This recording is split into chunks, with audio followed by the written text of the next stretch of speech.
The night Thomas Hobbes was born, the sky tore open. A violent storm roared across Westport, England. Lightning ripped the sky, thunder shook the earth, and Hobbes' mother, terrified that the Spanish Armada had finally come to invade, went into sudden labor. Later in life, Hobbes would say, fear and I were born twins, and maybe, just maybe, that storm never left him. He would grow into the philosopher who saw the world not through faith or idealism, but through the cold, trembling lens of fear.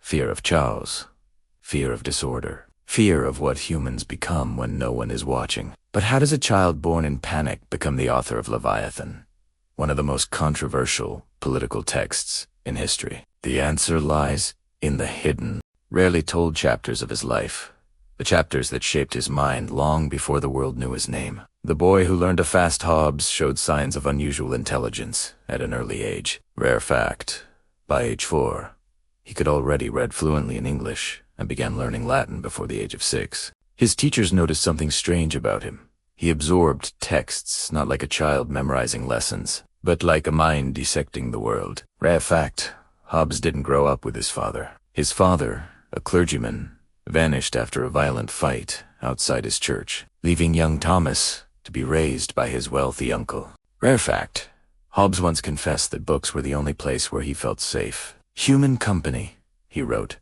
is too unpredictable. That idea, that humans are unpredictable, dangerous, driven by appetite, would one day become the backbone of his most famous theory, the first escape and the first shadow. At 15 Hobbes entered Oxford, but not the Oxford of today. This one was dominated by rigid Aristotelian teachings, which Hobbes hated. Rare fact, Hobbes secretly kept a notebook full of criticisms of Aristotle, mocking the university for teaching empty words with no demonstration. This hidden rebellion foreshadowed the revolution he would later lead in political philosophy. Rare fact, unlike most philosophers of his time, Hobbes did not dream of being a scholar. He wanted adventure, he wanted travel, he wanted distance from the narrow world of his youth. He would get all three, but at a price. The moment that changed him.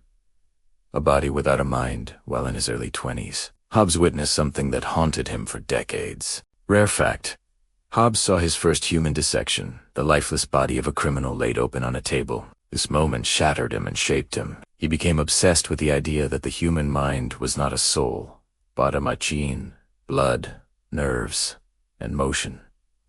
No divine spark, no eterno, just moving parts. This cold, mechanical understanding of human beings would later become the foundation of his political theory. Humans don't behave morally by nature.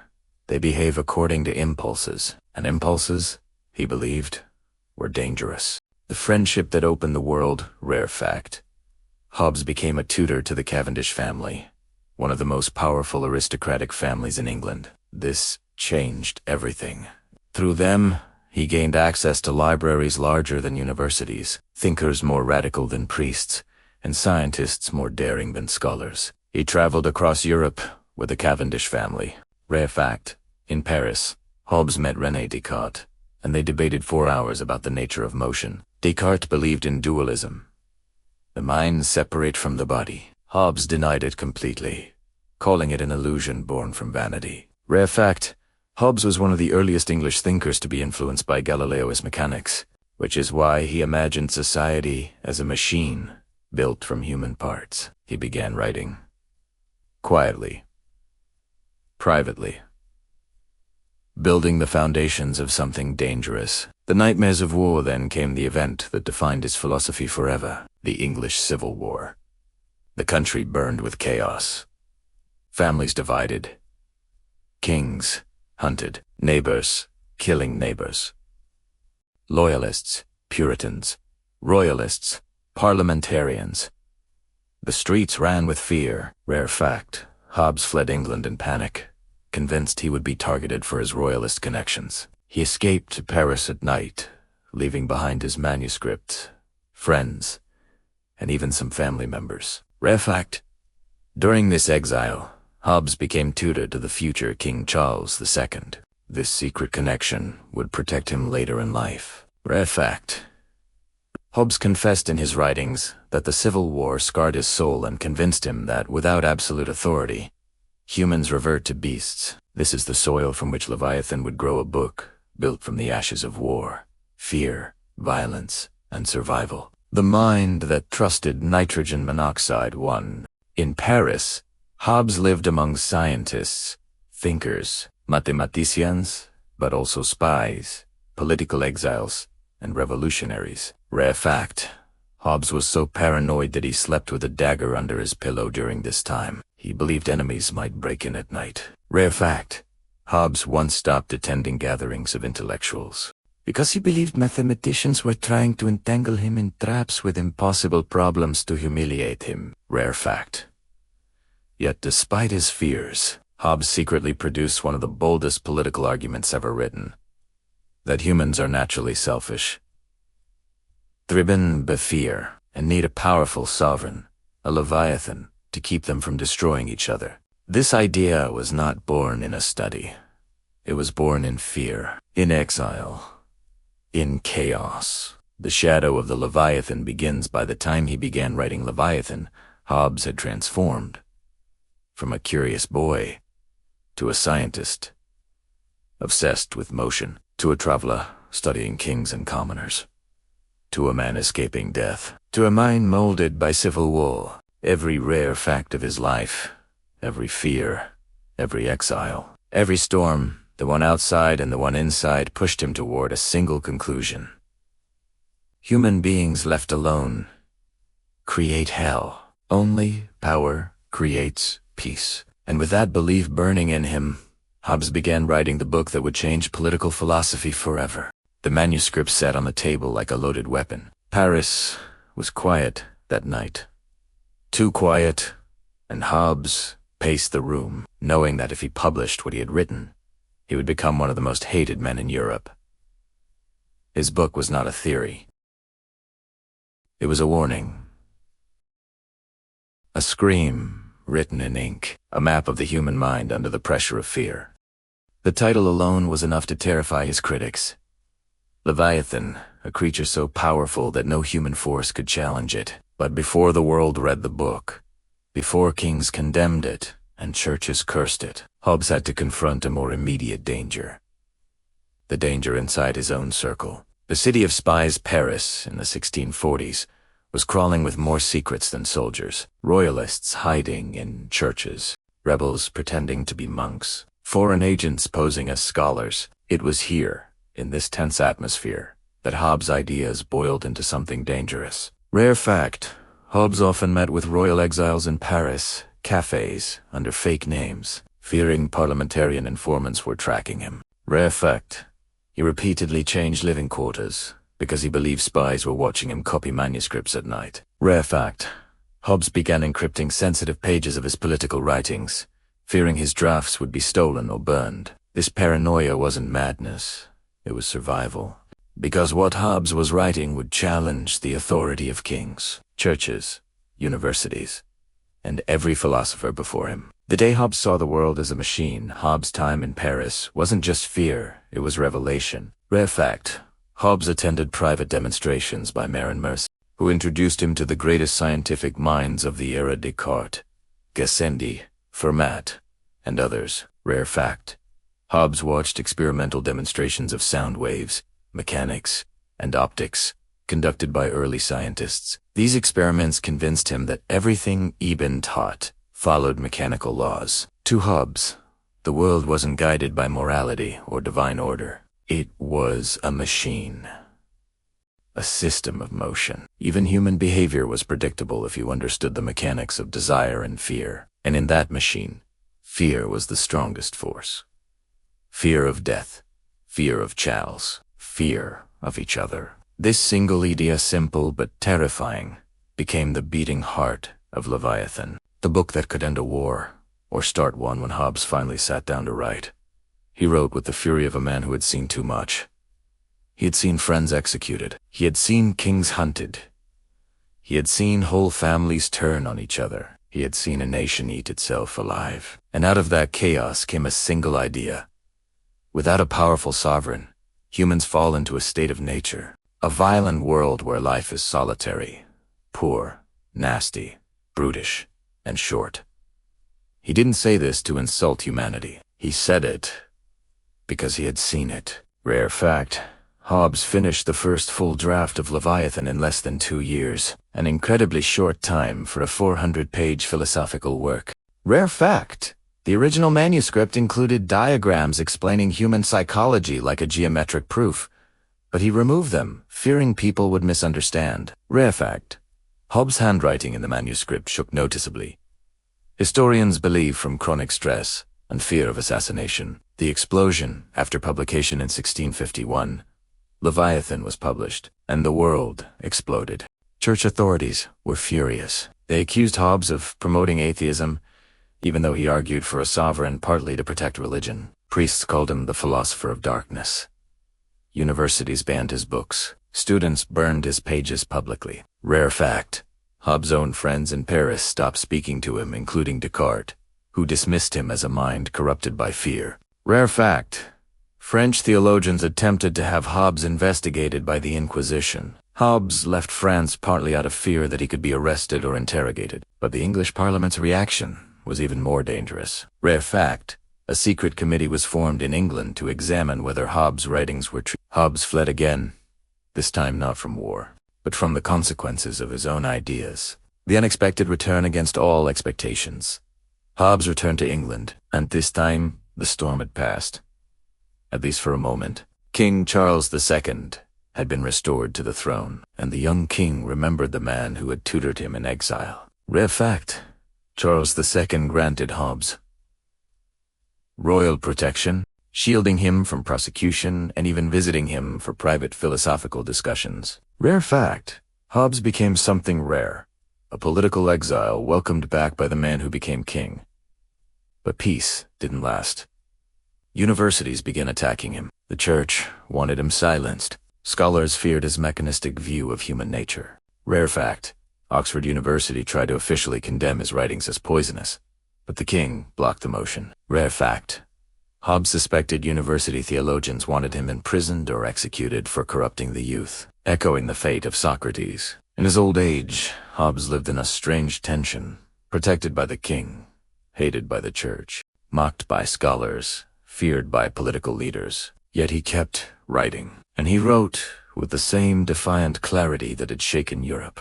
The secret passions nitrogen monoxide one expects behind the stern philosopher was a man almost no one knew. Rare fact, Hobbes loved music deeply and studied the mathematical structure of harmony. Rare fact, he played tennis into his 70s and was known to wager large bets.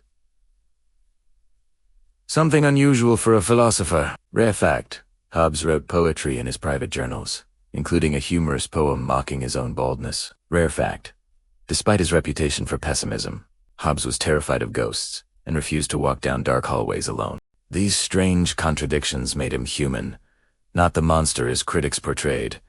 He was a man shaped by storms, internal storms, national storms,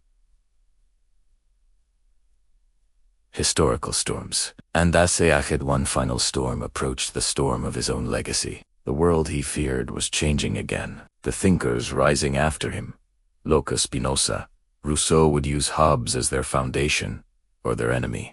But Hobbes didn't seek victory. He sought truth, and truth, for him, was always born in the dark. In that darkness, he prepared his final work, the last chapter of a life lived under the shadow of fear, power, and survival. The older Hobbes became, the quieter he grew. Not because he had less to say, but because the world finally realized how dangerous his ideas truly were. He had survived exile, political chaos, religious fury, and academic warfare. But now he faced an enemy more relentless than any king or priest. Time. The world was changing. And Hobbes, living into his 80s, was witnessing a new generation rise up to challenge everything he believed. But he wasn't done fighting yet. The final controversy. When Hobbes attacked the church, Hobbes had spent years keeping the church at a careful distance. Now, in his old age, he stepped directly into the fire. In the later chapters of Leviathan, Hobbes had made bold claims about religious authority, that the church should be subordinate to the sovereign. that miracles were often misinterpreted events, and that religious power was being used to manipulate the masses. But in his final years, Hobbes wrote something even more explosive. Rare fact. Hobbes wrote an unpublished manuscript called Behemoth, a detailed analysis of the English Civil War that blamed religious leaders for the destruction of the country. Rare fact. The king himself banned the publication of Behemoth during Hobbes' lifetime because it was too politically dangerous. Rare fact.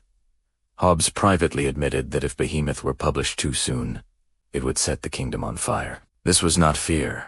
This was experience. Hobbes had spent a lifetime watching chaos rise when authority fractured, and in his old age, he tried one last time to warn the world. The man who had to defend his soul while Hobbes was alive. Rumors swirled across England that he was an atheist. Some called him a demon in Philosophers' clothing. Rare fact. Parliament attempted to pass a bill specifically targeting Hobbes, which would have given courts the power to interrogate him for heresy. Rare fact. Hobbes responded by writing a legal defense titled A Short Tract on First Principles, arguing that he was not an atheist but a loyal citizen who believed order came from God through the sovereign. It was a strange twist, the man accused of darkness defending his own belief in divine order. Rare fact.